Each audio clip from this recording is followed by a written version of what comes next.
Alhamdulillahi Rabbil Alamin.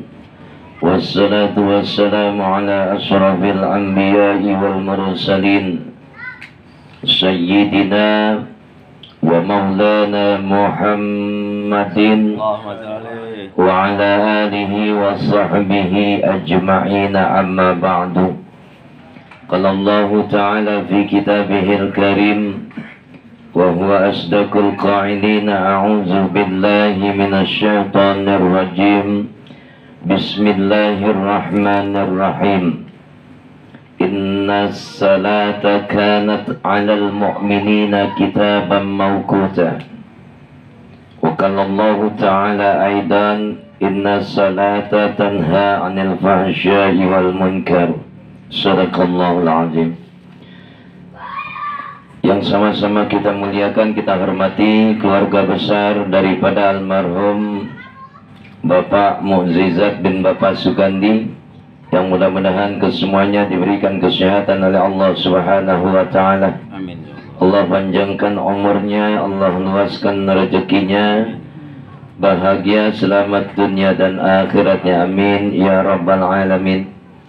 Jamaah takziah yang kesemuanya mudah-mudahan dirahmati dan dimuliakan oleh Allah Subhanahu wa Ta'ala. Amin ya Allah.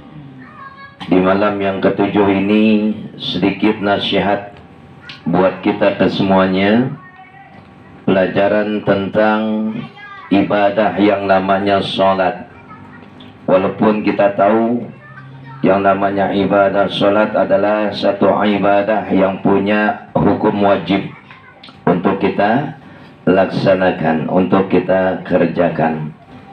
Apapun kondisi dan keadaannya, maka yang namanya ibadah salat adalah wajib. Hari ini sedikit saya ingin bercerita tentang yang namanya setan. Setan nganterin orang sholat. Hiji,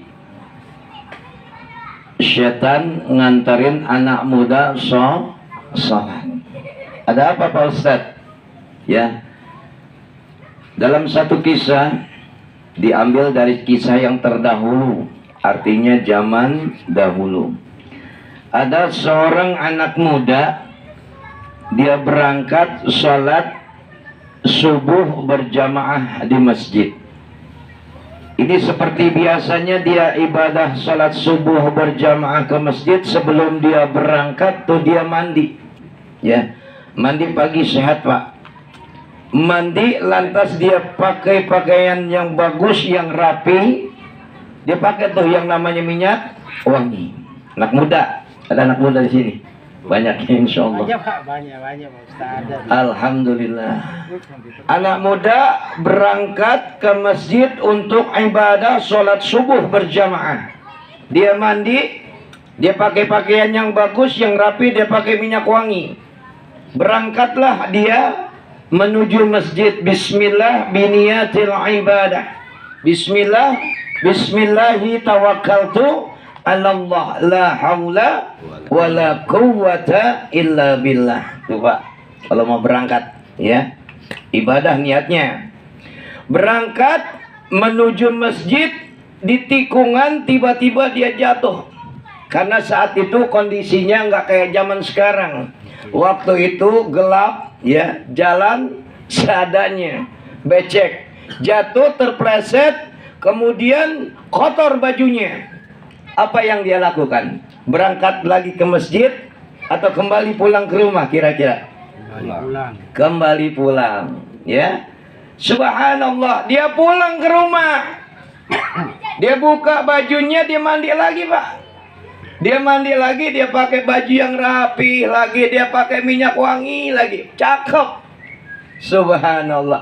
Diulang, berangkat lagi ke masjid untuk ibadah yang namanya sholat subuh. Bismillah biniyatil ibadah. Bismillahi tawakkaltu ala Allahi la haula wala quwwata illa billah. Ini dia niatnya ibadah. Apapun yang terjadi, dia tawakal kepada Allah Subhanahu wa Ta'ala. Jalan lagi dalam keadaan gelap, becek. Allah karim. Di tikungan yang sama, tempat yang dimana dia jatuh pertama, jatuh lagi Pak. Allahu Akbar. Jatuh lagi, kotor lagi bajunya. Kira-kira balik lagi ke rumah atau berangkat langsung masjid? Balik lagi. Allah kirim. Pulang ke rumah dia lepas tuh pakaiannya yang kotor. Untuk yang kedua kalinya dia mandi lagi, dia pakai pakaian yang bagus, dia berangkat lagi pakai minyak wangi. Bismillah biniyatil ibadah. Bismillahi tawakkaltu 'alallahi la haula wala quwwata illa billah. Cakep gak tuh, Pak? Cakep. Allah kirim. Anak muda, ya. Laki-laki gimana Pak Ustaz? Wallahu a'lam bishawab. Ya. Dia berangkat dengan pakaian yang bagus, dia mandi lagi, dia pakai minyak wangi, berangkat lagi ke masjid untuk ibadah yang namanya sholat subuh berjamaah. Di tikungan yang sama tadi, jatuh 1-2 kali, ketemu dia tiba-tiba oleh orang tua bawa lampu, ya, karena gelap kondisinya. Apa yang dilakukan oleh anak muda? Tegur sapa sama orang tua tadi. Dan orang tua tadi katakan, anak muda, tadi saya lihat dalam perjalanan kamu yang pertama kamu jatuh, kamu pulang ke rumah. Yang kedua, kamu jatuh lagi di sini, pulang lagi ke rumah. Dan akan berangkat kemana anak muda? Saya mau berangkat ke masjid. Baiklah anak muda. Ada apa nih Pak? Saya antar kamu ke masjid untuk ibadah yang namanya sholat. Sampai di masjid, orang tua yang membawa lampu pada saat itu nganterin benar tuh anak sampai persis ke dalam masjid. Allah kirim. Apa yang dikatakan nama? Terima kasih wahai Bapak. Apakah Bapak mau sholat bersama saya untuk ibadah yang namanya sholat subuh berjamaah? Enggak, terima kasih. Ini sebenarnya orang tua ini siapa sih kira-kira? Anak muda tahu ternyata yang namanya orang tua ini adalah syaitan yang dilaknat oleh Allah Subhanahu wa ta'ala. Wahai Bapak, kenapa engkau nggak mau ikut sholat berjamaah di masjid? Enggak anak muda, saya ini adalah syaitan. Ternyata anak muda itu ketemu sama yang namanya syaitan. Setan itu bilang, wahai anak muda, tadi pertama kali kamu berangkat dari rumah menuju masjid, kamu jatuh, itu aku yang kerjain. Setan yang ngerjain, dia jatuh, kamu pulang ke rumah. Apa yang menjadi ganjaran pahala dari Allah Subhanahu wa ta'ala? Kalau saja kamu langsung berangkat ke masjid, tidak ada pahalanya. Tapi kamu pulang ke rumah, mandi lagi, pakai baju yang bagus, pakai minyak wangi. Allah kirim. Itu artinya ada ganjaran pahala dari Allah Subhanahu wa ta'ala. Orang tuamu yang telah mati, orang tuamu yang telah meninggal dunia, ada di alam kubur, maka dosanya diampuni oleh Allah Subhanahu wa ta'ala. Allah kirim. Pak, anak muda, ya. Ada di sini anak muda yang kayak gitu? Banyak. Agak ada Pak. Banyak. Jalannya udah terang, nggak bakalan ada yang jatuh. Yang tua banyak. Ya, yang tua Pak, banyak. Allah kirim. Lantas pahala yang kedua yang Allah berikan, ketika kamu jatuh terpleset, lantas kamu pulang lagi, kamu mandi lagi, kamu ganti baju lagi, pakai minyak wangi lagi, berangkat ke masjid untuk ibadah yang namanya sholat berjamaah subuh di masjid. Allah kirim. Pahalanya tetanggamu yang lagi tertidur, dia nggak sholat, semuanya diampuni dosanya oleh Allah Subhanahu wa ta'ala.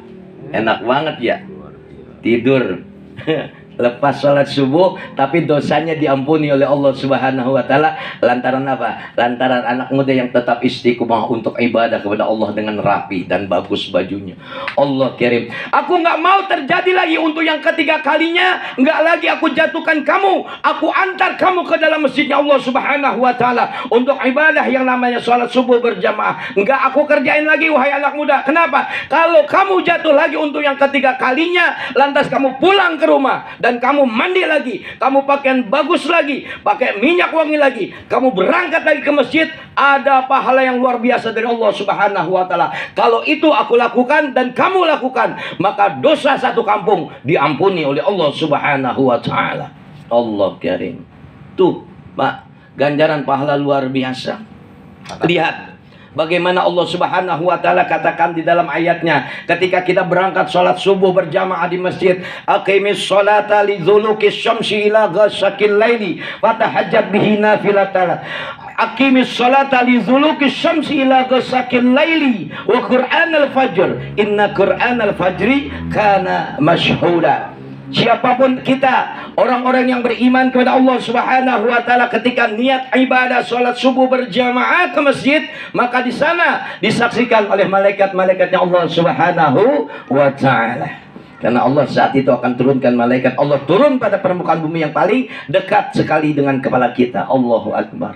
Ada banyak pahala. Inna salata tanha anil fahsyai wal munkar. Sesungguhnya salat mampu mencegah dirimu dari perkara pekerjaan keji dan munkar. Siapapun manusianya yang ketika dia ibadah, dia niatkan bismillah biniyatil ibadah. Bismillahi tawakkaltu ala Allah, la haula wala quwwata illa billah. Tuh Pak, ibadah niatnya lillahi ta'ala. Yang kedua harus punya ilmu, ya, harus belajar.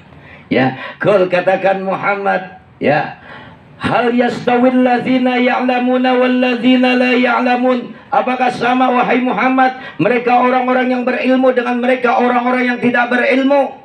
Intinya apa? Rasulullah SAW lewat ayat Allah ini, Allah kepengen supaya kita ini punya ilmu ketika ibadah. Kita pengen semua yang dilakukan oleh kita, orang-orang yang beriman ketika ibadah kepada Allah Subhanahu wa taala, harus ikhlas karena Allah Subhanahu wa taala. Lantas diingatkan kembali oleh Allah, inna salata kanat 'alal mu'minina kitabam mauquta. Sesungguhnya salat itu telah ditentukan waktunya. Ada waktu subuh, berangkat insyaallah ke masjid untuk ibadah salat berjamaah subuh, waktunya pagi, zuhur, asar, maghrib, isya, semuanya telah diatur oleh Allah Subhanahu wa taala. Kalau kita mau diatur oleh Allah Subhanahu wa taala, ngaku diri kita Islam, ngaku kita diri iman, lantas kemudian perintah Allah perihal tentang sholat yang sudah ditentukan waktunya, maka kita mau diatur oleh Allah Subhanahu wa taala. Perkara gampang, perkara mudah kira-kira? Gampang mudah? Gampang mudah apa sulit? Insya Allah gampang bagi yang biasa mengerjakannya. Mudah-mudahan dengan sedikit nasihat ini menjadi sebuah pembelajaran buat kita semuanya. Insya Allah Allah ampuni dosa dan salah kita. Amin. Allah terima semua rangkaian ibadah kita, wabil khusus ibadah yang namanya sholat. Intinya saya mengajak supaya semuanya bisa berangkat ke masjid untuk ibadah yang namanya sholat berjamaah. Mudah-mudahan Allah berkahi. Mudah-mudahan kita semuanya Allah beri rahmat, hidayah, petunjuk, selamat dunia akhirat kita. Al-Fatihah. A'udzu billahi minasyaitonir rajim. Bismillahirrahmanirrahim. Alhamdulillahi rabbil alamin arrahmanir rahim maliki yaumiddin. Iyyaka na'budu wa iyyaka nasta'in. Ihdinas siratal mustaqim. Siratal ladzina an'amta 'alaihim ghairil maghdubi 'alaihim waladdallin.